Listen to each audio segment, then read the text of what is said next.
Good afternoon. My name is Susana Molina, and it is my pleasure to welcome you to AHPA's webinar on the IPPS proposed rule. Before we begin, a few housekeeping items. We ask that you please mute your line. And if you have any questions as we're going through the presentation, please include them in the chat box and we will address them at the end of the presentation. We also plan on submitting comments to CMS in response to this rule. So if you have any thoughts or recommendations, please feel free to reach out to our team. This webinar is being hosted by the Adventist Health Policy Association, which is the policy voice for 5 Seventh-day Adventist affiliated health systems, including Advent Health, Adventist Health, Adventist Healthcare, Kettering Health Network, and Loma Linda University. Today, you will be hearing from our public policy team, including myself, Sherry Danielson, Marisa Lopez, and Brandon Cook. Today, we'll be covering key policies included in the IPPS fiscal year 2022 rule. But before we begin, what is IPPS? As a reminder, this is an annual rule released by CMS that sets hospitals' payments for inpatient services. The rule also includes updates to Medicare's quality programs, and it is often used as a vehicle to advance other priorities of the presidential administration, such as health equity and price transparency, without the need for congressional action.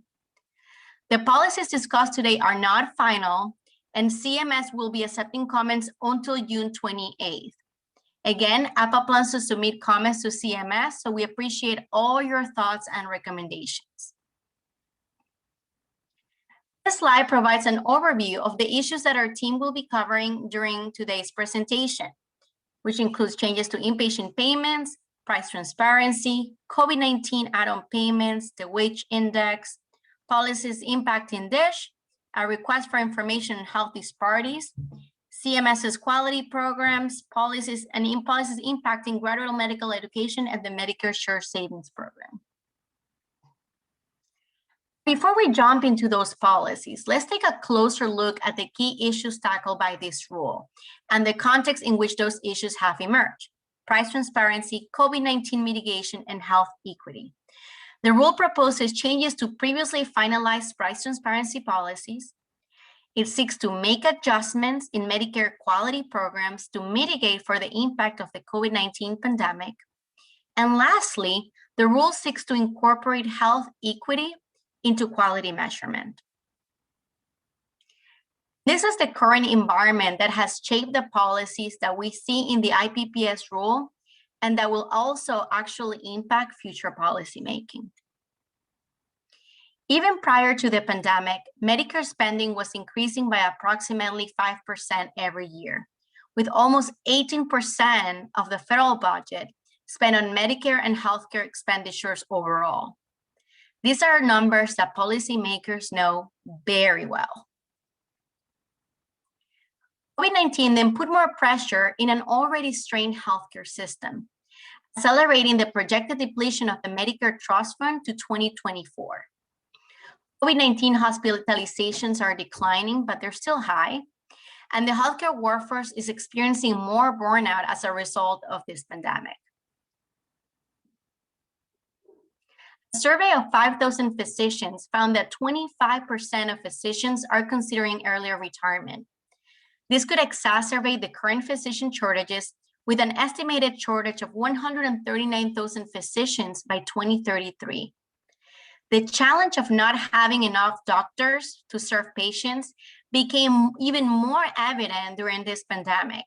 And that's why we're seeing an increased interest from policymakers to advance policies that strengthen the healthcare workforce. And an example of that is graduate medical education. This slide outlines the number of people who have received their COVID-19 vaccination in the US. Although, as you can see, a significant number of people have been vaccinated, according to the CDC, approximately 50% of US adults remain unvaccinated. COVID-19, therefore, continues to be a challenge for the healthcare system. CMS is currently trying to determine how to mitigate for the impact of the COVID-19 pandemic and what quality measures may be needed for the long term in Medicare's quality programs. And we will be covering this later in the presentation. The emphasis on reducing healthcare costs and the push to make the healthcare system more consumer-centric has also made price transparency a bipartisan issue. We know that despite any changes to previous policies, we will continue to see action in this space.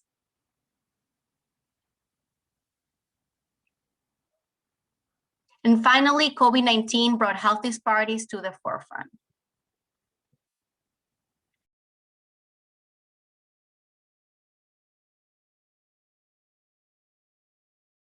So now that you know the context behind this rule, here's what is being proposed.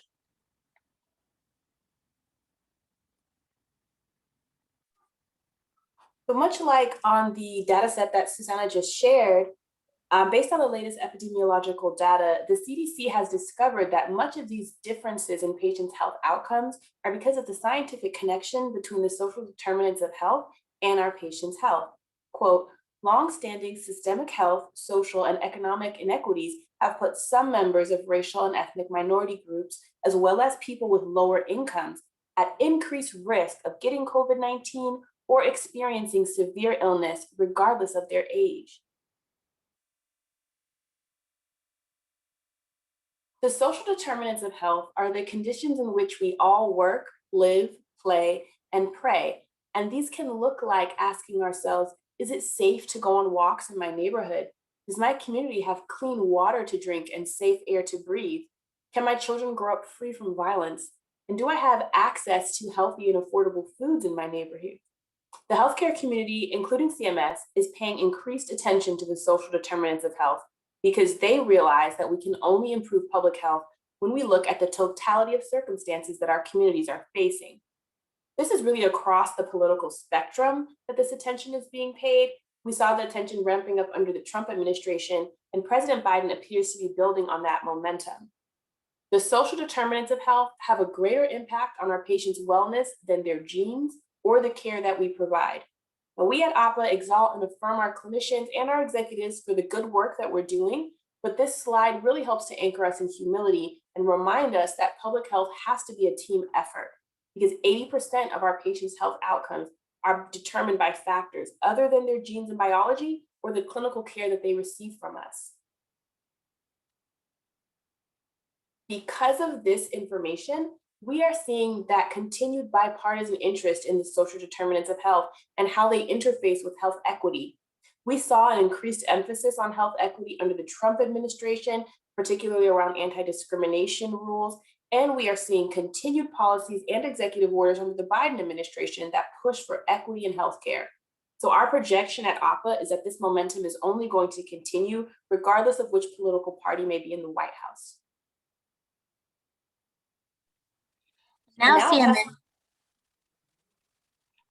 Now CMS is incorporating a lot of the policies that you see today based on that environment.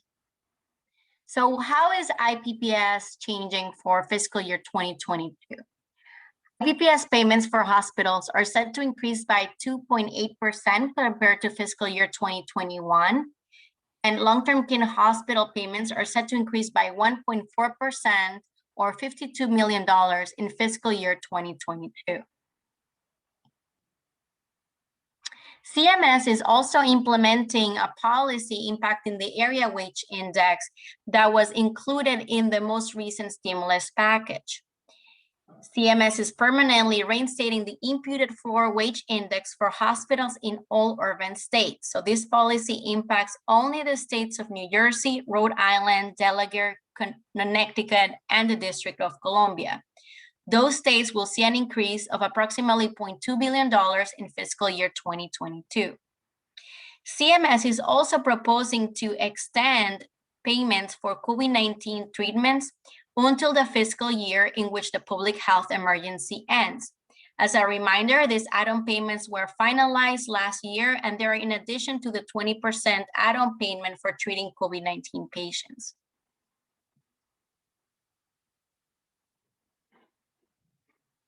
Now for the DISH program, The DISH program provides an additional payment to hospitals serving a large number of low-income patients to help compensate for those costs. Every year through the IPPS rule, CMS specifies how much uncompensated care payments it will be distributing to hospitals across the nation. And the amount that each hospital receives is based on the information reported in a hospital's cost reports on worksheet S10. For fiscal year 2022, the estimated payment will be approximately $7 billion, which represents a decrease of approximately $660 million compared to fiscal year 2021. And again, CMS is using 1 year of data, the 2018 cost report for worksheet S10, to calculate those payments. And now moving on to price transparency. Several policies were finalized during the Trump administration to advance price transparency. The most known policy, and the one that you're all probably most familiar with, is what is often referred to as the Price Transparency Rule of 2019, which became effective in this year. This rule requires hospitals to make standard charges for all items and services publicly available, including negotiated charges, in a single machine-readable format. It also requires hospitals to make public a consumer-friendly list of negotiated charges for at least 300 shoppable services. And the penalty for not complying with this rule is up to $300 daily.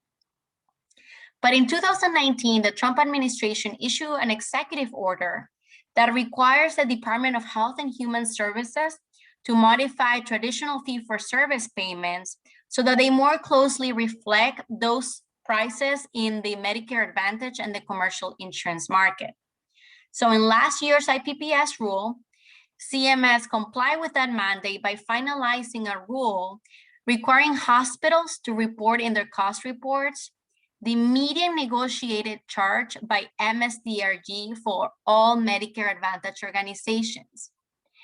Then CMS would use this information to calculate prices for Medicare inpatient payments by fiscal year 2024.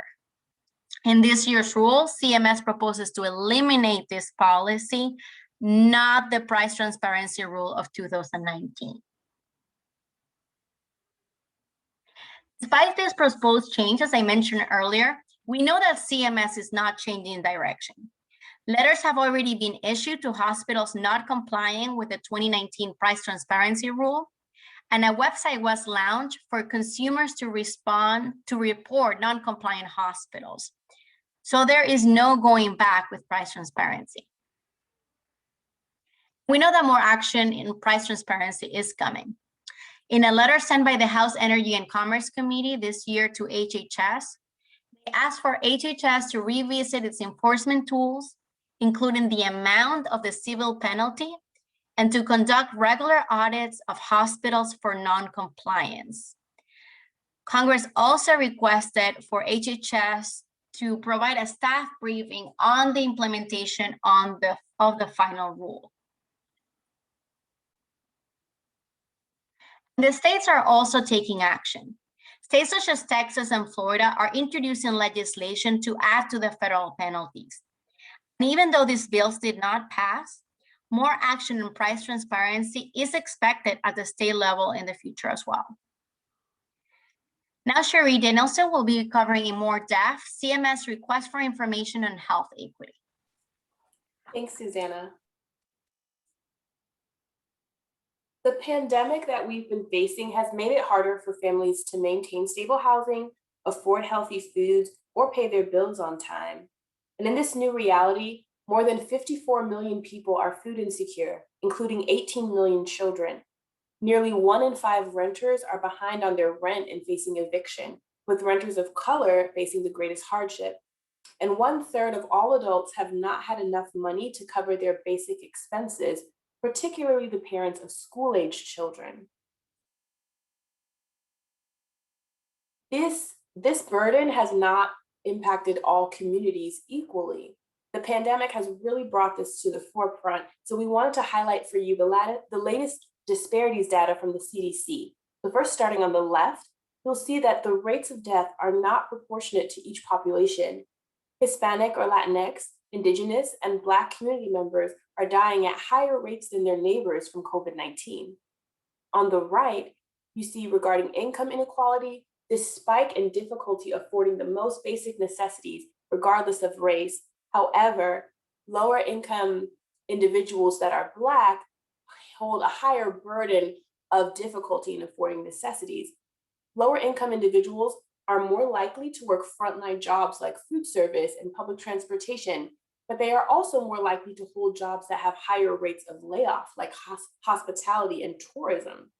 This data is presented at the national level. However, the CDC also has it at the state level. So please contact our team if you would like the state level data that mirrors this. Policymakers have noticed all of the data that we are presenting to you today. And as a result, CMS has issued a robust health equity RFI in this year's IPPS proposed rule that is focused on making a healthy life more accessible for everyone.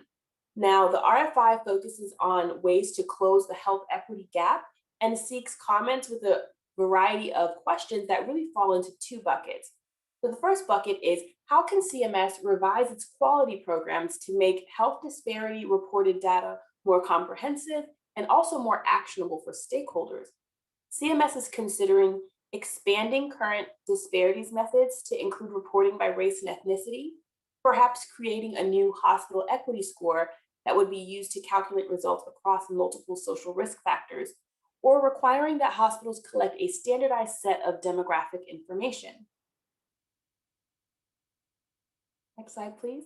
And the second question that CMS is really asking is, how can they include health equity specifically in the readmissions reduction and inpatient quality reporting programs? CMS is considering stratifying select measures in these programs by race and ethnicity, dual eligibility, and or disability status, incorporating other demographics into their analyses that would advance health equity. And if this is something that we support, CMS is seeking comment on how to best do that, and potentially including a structural measure in these two programs that would be used to assess the degree of hospital leadership's engagement in health equity performance data. At AHPA, we plan to comment and respond to CMS on this health equity RFI. So if you have any thoughts on ways that CMS can make the quality programs more meaningful and beneficial in advancing health equity, please reach out to our team. We will be sure to include your feedback in the comments. Now I'll pass it off to Brandon Cook to talk about the proposed changes to the quality programs. Thank you, Cherie. In this section, we will dive into the hospital quality programs. I'll be sure to give an overview of their functions and some of the proposed changes from CMS. Now, starting with this graph on the screen, we see two categories. We have the mandatory quality reporting, and that's where we find the inpatient quality reporting, or the IQR. And we have the pay for performance, which includes the hospital acquired conditions, the HAC program, the value-based purchasing, the VBP, and the hospital readmissions reduction, the HRRP. The main difference between these two categories is the mandatory quality reporting only requires hospitals to submit the data, but there's no repercussions on the data that is submitted. This is different from the pay for performance, where hospitals are required to submit the data, and the quality of the data submitted might help hold repercussions for the hospitals. So now moving on to some of the proposed measures from CMS. One of them that's important to look at is the measure suppression policy, and CMS is proposing to adopt the measure suppression policy due to the public health emergency caused by the COVID-19 pandemic. The measure suppression will impact the HRRP and the VBP. However, the measure suppression will be applied differently across these programs. And CMS is also looking at making changes to the adjustment periods for measures in the collection of data to exclude 2020 data, which might have been altered because of the public health emergency. And CMS is also looking at 4 factors into determining if measure suppression is applicable. So moving on to the 4 factors for measure suppression. The first is significant deviation in national performance on measures during the public health emergency. And this could mean significantly better or worse compared to historical data. And in doing so, CMS wants to ensure that hospitals are not being rewarded or punished for measures that are outside of their control. The second is the clinical proximity of the measures focused to the relevant disease or health impacts of the COVID-19 public health emergency. A good example for this is looking at pneumonia, which is a respiratory disease like COVID-19, and they want to make sure the data coming from that has not been impacted. The third is a rapid or unprecedented change in clinical guidelines, care delivery, practice, treatments, drugs or related protocols, or unprecedented changes in the generally accepted scientific understanding of the nature of biological pathways of disease or pathogens. And the fourth factor is a significant national shortage or rapid or unprecedented changes in healthcare personnel, medical supplies, equipment, materials, or patient case volume. The first program we're going to look at is the Inpatient Quality Reporting, or the IQR program. For a quick overview, the IQR program collects quality data, and this data is made available to providers and consumers on the Hospital Compare website. Hospitals that fail to submit data are subject to a 1/4 reduction in annual payment updates. However, hospitals are not, there's no repercussions for the data that is submitted. So looking at the proposed changes to the IQR, CMS is proposing to revise the electronic health records, or EHR, certification requirements, and they want to make sure that hospitals are required to only submit using certified technology consistent with the 2015 Edition Cures update, and this would begin in 2023 reporting. CMS also has common opportunities for potential measures to adopt in the future. These are the 30-day all-cause mortality measure for patients admitted with COVID-19 infection and the hospital-level risk standardized patient reported outcomes, or PRO, following elective THA and TKA surgeries for the performance measures. It's also important to note here that CMS is looking at adopting 5 measures and removing 5 measures from the IQR. So measures that CMS is looking at adopting. The first is the maternal morbidity structural measure. And again, it's important to mention that this is a requirement for submitting data, there's no repercussions for the quality of the data that is submitted. The second is the hybrid hospital-wide all-cause risk standardized mortality. Hybrid meaning this begins with a voluntary reporting period for hospitals, and then is followed by a mandatory reporting period. The voluntary period is July 2022 through June of 2023, and the mandatory risk period will begin July 2023 through June of 2024. The third measure they're looking at adopting is the COVID-19 vaccination coverage among healthcare personnel. And essentially, CMS is looking at collecting data on completed COVID-19 vaccinations among healthcare staff. The fourth and the fifth are the hospital-harm severe hypoglycemia and hyperglycemia. And this would require the data submission for data by February of 2024. Now, looking ahead at measures that CMS is proposing to remove, the first is the deaths among surgical inpatients with serious treatable complications. And CMS is looking at removing this because they believe the adoption of the hybrid hospital-wide will offer a wider data set that will collect broader data to be looked at. The second is the exclusive breast milk feeding. And again, CMS is looking at removing this because they believe that the maternal mortality measure will collect comparable data sets.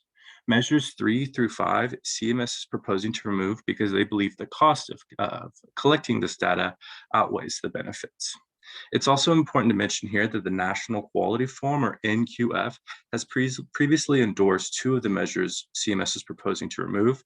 This would be the death among surgical inpatients with serious and treatable complications, and the exclusive breast milk feeding. CMS is also proposing to make changes to the ECQM reporting, and essentially what CMS wants to do is to align the ECQM with the hospital IQR program proposals. And this would make hospitals use only the certified technology updates consistent with the 2015 Edition Cures update. And CMS is also proposing additional measures for the 2023 reporting period, and then more of the removal of measures for the 2024 reporting period. The next program we're going to look at is the Hospital Readmissions Reduction Program, the HRRP. In the HRRP, the purpose is to incentivize hospitals to reduce their readmissions. Hospitals receive reduced payments if they have excess readmissions, and this payment reduction is capped at 3%. Again, there are no rewards for submitting of this data. So looking at the revised performance period and the application of measure suppression, beginning in performance year 2022, CMS is not proposing to use measure suppression. They are looking at revising the performance periods from July of 2017 through December 1st of 2019.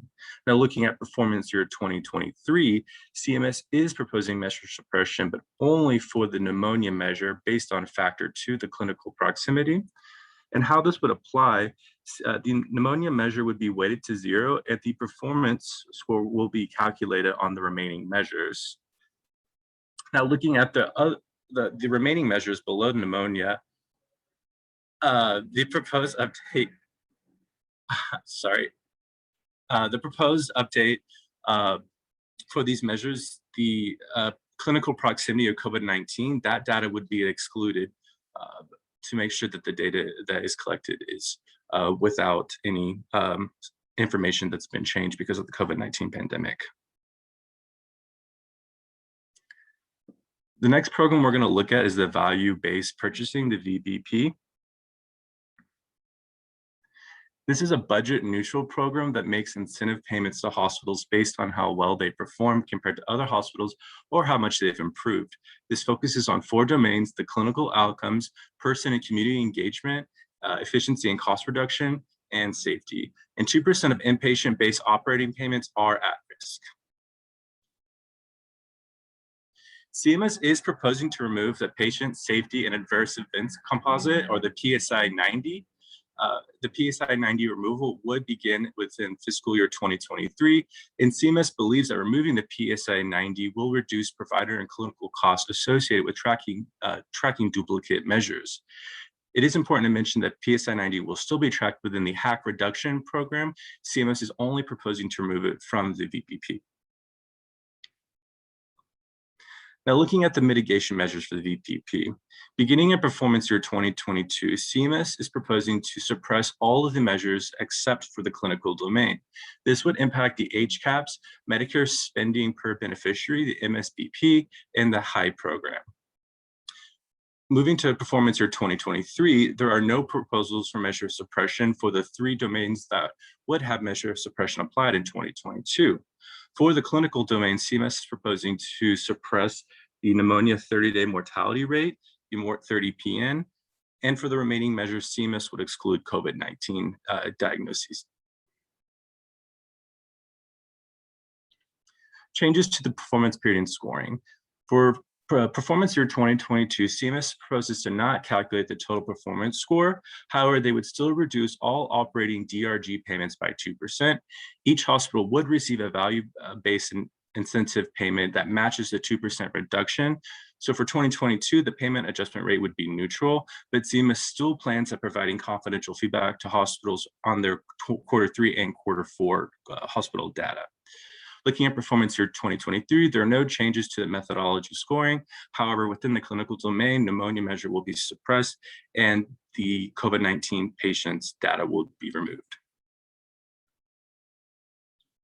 And looking at changes to the 2024 baseline, for the 3 measures that would be subject to measure suppression in 2022, the previous baseline was set at calendar year 2020, and the new proposed baseline would be a calendar year of 2019. For the clinical domain, there would be no changes. And with that, I'm going to pass it back to Sheree, who's going to take us through the HACK program. Thanks. Next slide, please. So just a quick refresher, the HACK program reduces total payments by 1% for the bottom quartile of hospitals, and the HACK program is split into 2 domains. The first focused on PSI 90, and the second focused on healthcare safety network and hospital-acquired infections measures. In this year's IPPS rule, CMS is proposing a COVID-19 mitigation policy across the program, similar to this measure suppression policy that Brandon was just outlining. So for fiscal year 2022, CMS proposes to suppress Q3 and Q4 of 2020 data across all measures for calculation of the total HACK score during both fiscal year 2022 and 2023. Now, in previous rulemaking, CMS had already excluded Q1 and Q2 of 2020 from this calculation. So if they suppress 3 and 4, it would mean that no data from calendar year 2020 would be used for calculating measure scores. However, hospitals are still required to report this data regardless if they suppress it or not, and CMS will still provide feedback reports back to the hospitals. Should this proposal be finalized, this is how the performance periods will look. On the left, you'll see the measures impacted, and on the right are the performance periods. You'll notice that there is that gap where you go from 2019 data right to 2021. That just reflects the exclusion of 2020 data. But we do want to highlight for you that PSI 90 is still included in the HAC program, unlike the other program.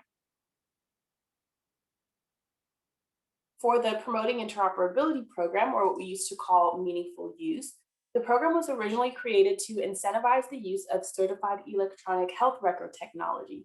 It requires that eligible hospitals report on objectives and measures to be considered a meaningful user of EHRs and to avoid a Medicare payment reduction. This year, CMS is making 4 main proposed changes to the PI program. First, to extend the continuous 90-day reporting period that was already extended in 2021 through 2022, to continue having the query of the PDMP measure be voluntary, renaming the Health Information Exchange objective measure, and finally, requiring that hospitals report on 4 of the 8 available ECQMs for 1 self-selected quarter of data for the 2021 reporting period. Here is the proposed updated scoring rubric for the PI program. You'll see that the security risk analysis prerequisite is still required, but is not scored. The query of the PDMP under e-prescribing is worth 10 bonus points, still voluntary. And then under health information exchange, hospitals can select for a total of 40 points, either the first 2 items, support electronic referral loops by sending and by receiving, or select only health information exchange by directional exchange to get those 40 points. And skipping down to the bottom with public health and clinical data exchange, you'll see there the 4 now mandatory or proposed to be mandatory ECQMs, and then hospitals would choose between public health registry reporting and clinical data registry reporting. And this is still out of a total 100 points. And that's how it would work should this be finalized. Also in this year's proposed rule, CMS reiterated its goal of a full transition to what they are calling digital quality measures, or DQMs, by 2025. This is by no means a baked idea. CMS is still trying to figure out how this should look and how this should be defined. But right now, CMS is thinking that digital quality measures will use sources of health information that are captured and can be transmitted electronically via interoperable systems. So CMS is asking, how should they really define DQMs? What data sources might they use? They're thinking, for example, of wearable technology like an Apple Watch or a Fitbit. Should CMS require the use of FHIR-based APIs for all measures that include EHR data? And how should CMS establish or expand policies for third-party data aggregators like health information exchanges? With that, I'll pass it to Marissa to talk about graduate medical education. Thank you so much, Shri. In this year's rule, CMS is implementing the provisions passed in the Consolidation Appropriations Act. The first thing it does is distribute 1,000 new Medicare-funded medical residency slots. No more than 200 new positions will be added for each fiscal year, beginning in 2023. At least 10% of these positions will be distributed to the following areas. Hospitals in rural areas, hospitals training residents above the resident caps, hospitals in states with new medical schools, and hospitals that serve health professional shortage areas, or HPSAs. The proposed rule also allows a cap adjustment for rural training tracks, removes the requirement that the rural training tracks be separately accredited as determined by legislation. These changes make it easier for urban hospitals to send residents to train at rural hospitals. This has been a priority for AHPA because it can reduce physician shortages in rural areas. We have advocated in the past for GME programs to allow urban hospitals to be able to send their residents to rural hospitals that need more physicians, but was prohibited by program rules.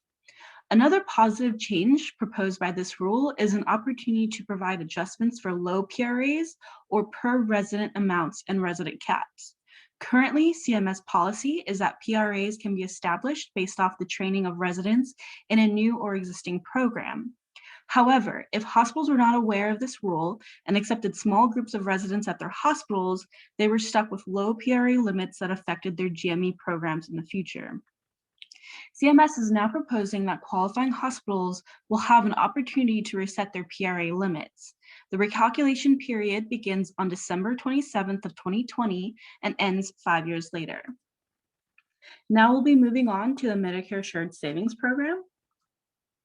CMS is only making one major change to the Medicare Shared Savings Program, which is to allow eligible ACO participants in the basic tracks glide path to stay in their level of risk for an additional year for fiscal year of 2022.